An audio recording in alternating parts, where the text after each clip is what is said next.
everybody's been asking about this old Plymouth that's been drifting at all these events, so I'm gonna show you guys about this car right now.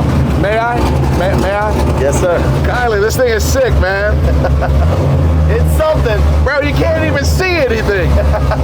Well, they gave you the banner, but my window's only like 8 inches tall. This thing is massive. Hey, big girl. 17 and a half feet. I think it's got like 6 inches of wheelbase on an S14. Wow. But the upside is you almost can't spin it. It feels big. Yeah, if you can get it sideways, you can do anything. I've known Kylie for way too long, and he's always had the coolest cars. This is probably easily one of the coolest. It definitely gets a lot of attention.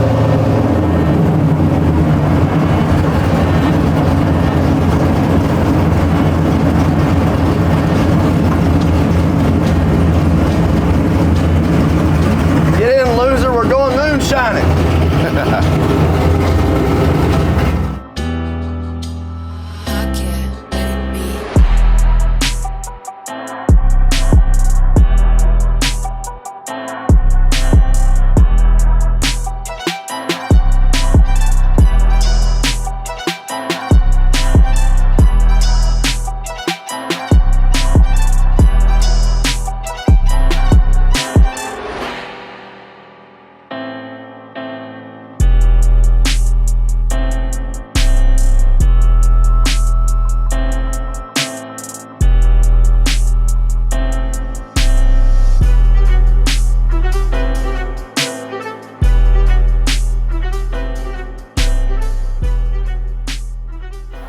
All right, so every time I'm at Drift Appalachia or I see a post about Drift Appalachia or this car is in the frame of anything, everyone in the comments asks, what is that?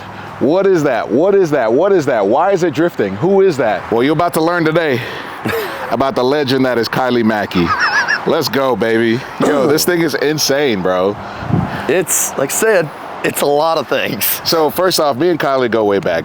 Kylie is a legend. 17 years? 17 years. 17 years. Kylie has always had some of the coolest cars in drifting while remaining super low key. I don't want all that. I don't know how you did it. I don't know how you do it. I mean, name some of the coolest cars you think you've had. Ooh, one of the first I remember is the Skyline. Drifting an R32 in 04. Yeah, way 04, back in the day. Yeah. I couldn't get away from those. I kept coming back to 32s. I tried a different motor in each one. I think 1Js were always the way to go for those. So you've had a ton of cool cars, and you would think drifting Skylines, Chasers, Corvettes, you've had probably old cars somewhere in the mix. Yeah, you've had a little bit of everything, quite literally. But I feel like this car probably has gotten you the most attention out of any of them. And I'm glad that that's the way it worked out, because I only put this car together to be all the stuff I wanted. Right. Every time I have a car, if I had a Skyline, it was because I bumped into a deal. Right. I had a JZX, it was because my buddy had a JZX, he needed rid of the JZX. Right. I always had cars because it was handy. And this car is just everything I actually wanted put into one car. So first things first, what is it? It is a 1969 Plymouth Sport Satellite. But if you looked at it, it just looks like a Roadrunner. It's the same thing, just don't have the I feel like that's the most common comment I see from People this thing. say Roadrunner. It's what's that Roadrunner? Who's drifting that Roadrunner? Yeah. So what inspired this? So I always, for like a weekend fun car, I'm always putting together a fake vintage NASCAR. Old 73 Malibu or a 60s Galaxy, and you put NASCAR wheels on it and you lower it. Yep. And it always lets you down because it doesn't handle, it doesn't work. It's just a big old car with wide wheels. It just literally looks cool. Yeah, it looks cool going to Cars and Coffee. So as soon as I get them low and get a 4-speed in them, I'll sell them. And I never drifted them. I never thought I could drift one. Right. And we were on our way to PRI with Brian Wilkerson, my boss. Yeah. Another OG in the game. Hey. And I was talking about how my last attempt at an old car didn't really work out. And he's like, you're gonna have to put some real suspension under the front. And I went, all right, fine, I'll put a 240 front under one.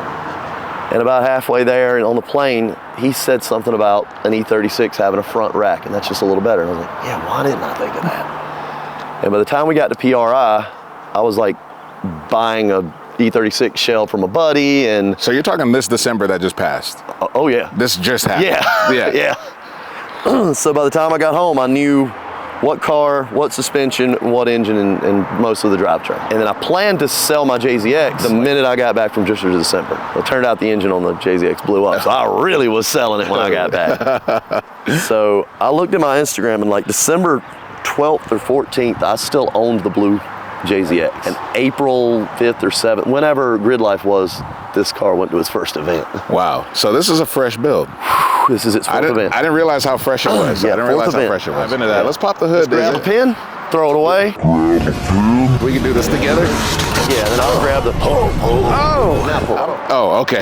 Now pull. All right, there it is. There it is. That'll come out easy. Just throw it on the cowl. And then Oh, they make light hoods for these things? They make a lot of light parts. Yeah. The only one I like the look of is this hood. I want the rest of it to stay out of the old car for now. I'm a little ashamed of the LS though. What would you rather have in here? I think it'd be more appropriate to have a Gen 3 Hemi in it. Okay, I was gonna say a Dodge motor, But, or if you were thinking JDM. Man, I needed a hammer. I needed something that you just works every time. Yep. And it works every time. It hasn't given me any trouble. It doesn't overheat. There's plenty of room for everything. What kind of power do you make? So I just put this motor in it. I had a 5.3 that was stock. It made about 300 wheel. I was gonna say, last time I saw you, it didn't scoot like it's scooting boat. now. Yeah, It's, I followed you a couple times and it was scooting.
Buddy of mine, Jeff at Performance Specialties, he's always tuned my LS cars, and he's the only person to listen to me and be like, I want it to work. I don't need that last 20 horsepower. Right. He finally taught me into an RPM motor. He's like, man, they sound better revved up. I'm like, I'm not gonna argue with that. So this is an L92, which is just a poor man's LS3. I swapped the valves, so it really is an LS3 now. Yeah. And a really big cam that's a really high RPM cam, and this intake's our high RPM thing. What are you singing to? He was on the dyno and 76. Okay. That's what my Honda K24 is revving to right now. I turned it to 74 for this weekend. Okay. I'm still nervous about that 76. Yo, I've never, there's basically no plenum there. That's a BTR intake that's like some pre-production. They make one now, but this was some leftovers from before. It's not even, it probably is no better than the one they sell you, but it is not the one they sell you. Right. This one made 468 on Jeff's dyno. Okay, wow. That's a Mustang dyno. That's juiced up. Yes, sir. That's nice. I was wondering, man, I was like, man, he must have done something because this thing is moving now. And the peak, I think peak horsepower was at 60. Really not as bad as it could have been though. Yeah, not as bad. Yeah. The mountain is claiming people today.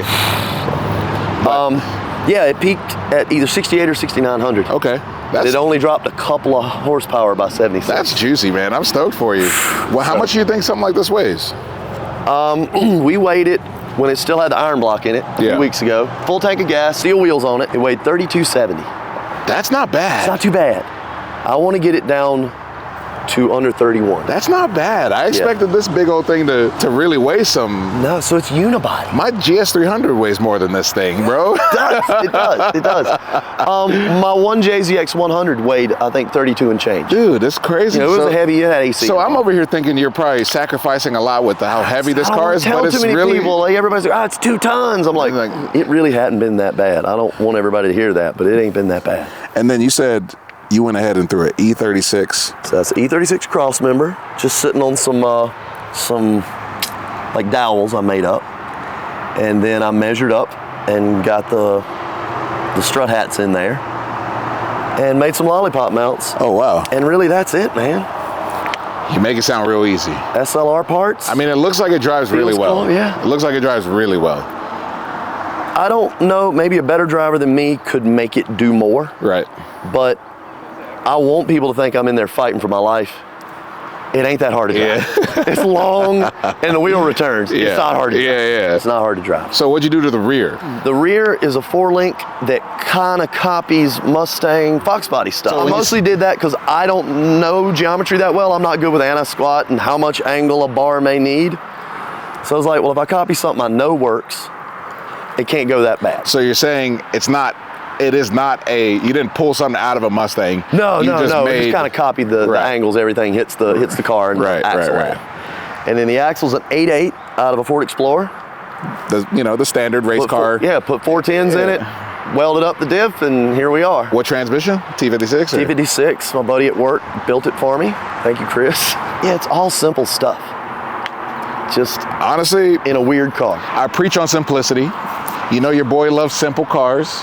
And I dare say that this car is simple. You wouldn't think it, but it's simple. It's simple. You get the simple stamp of approval. Fair enough. Hey, why is this guy driving backwards? What is that? He might be broken in a way. From me. You're going the wrong way, sir. I can't really wrap my head around this, man. It's E36 front. You copied the Mustang rear geometry. You put a cage in it. You put an LS in it.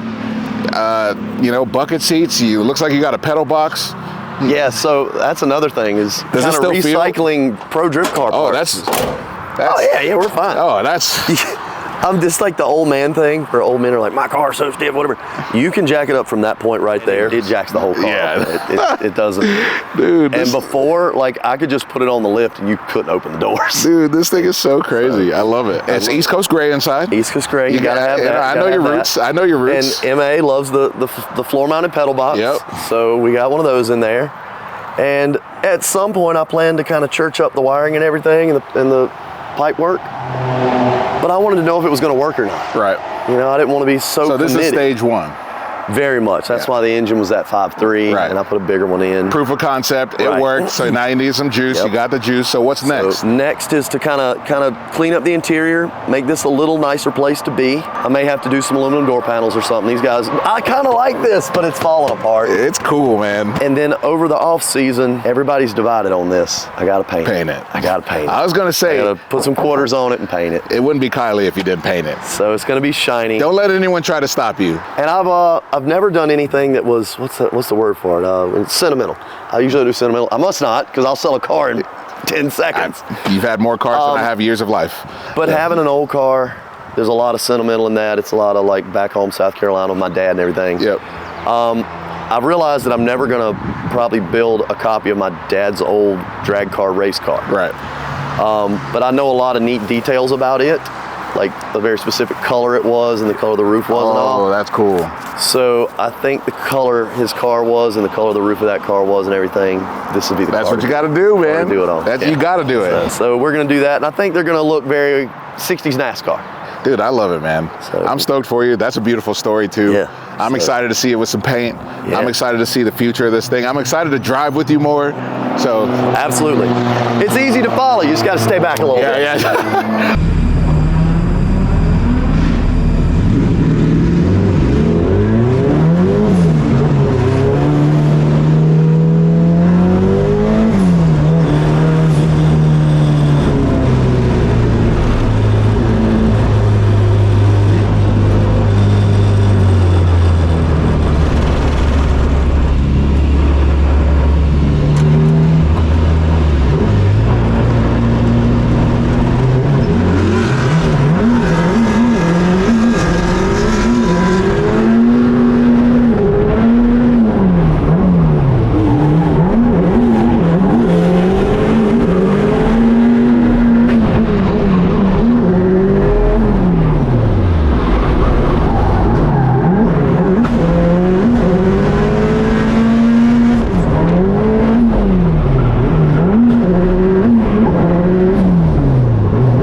swing back is, it'll get you. Jeff will tell you. Yo, Kiely, thank you for showing us this car, man. I'm telling you, every time I see this thing posted anywhere, everyone is like, what is that? I need to see it. It's been a ton of positive, good attention. So hopefully this video answers all those questions. Sweet. And where can we find you on the internet? Instagram is just my name, Kiely Mackey, Kiely Mackey. Boom. Same thing on Facebook. That's all I got. You got a name for this thing, or you just? Oh man, yeah. My coworker named it Cattle Snake. Cattle Snake? Go to my Instagram and figure out why. Cattle Snake? Cattle Snake. All right, man. I appreciate you. It's nice talking to you, Hert. You.